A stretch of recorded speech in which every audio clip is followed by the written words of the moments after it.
বাংলাদেশ চাই, যেই বাংলাদেশে শত্রুর সাথে ইনসাফ করা হবে এবং আমি মৃত্যুবরণ করার পর আমার বিচারটা অন্তত করেন। কিন্তু দুঃখের বিষয় শহীদ প্রেসিডেন্ট জিয়াউর রহমানের সেই সৈনিক শহীদ শরীফ ওসমান হাদির বিচার এই তারেক রহমানের সরকার করতে পারে নাই।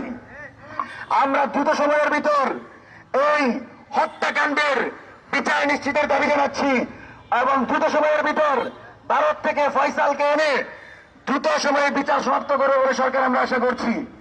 আমরা আজকের এই জায়গা থেকে স্পষ্টভাবে জানিয়ে দিতে চাই, শাপলা পিলখানা মোদি বিরোধী আন্দোলনে যারা বাংলাদেশের কামার কুমার জেলে চাষার উপর আক্রমণ করেছিল সেই সন্ত্রাসী বাহিনীদের বিচার ছাড়া বিএনপি সরকারের কোনো সমর্থন নাই।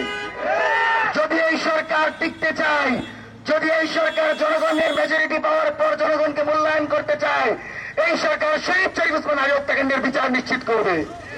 এই সরকার গণভোটের গণনায় বাস্তবায়ন করবে এবং জয়ের আকাঙ্ক্ষার বিপরীতে এই সরকার গিয়ে কোনোভাবে এই সরকার জনগণের সমর্থন পাবে না।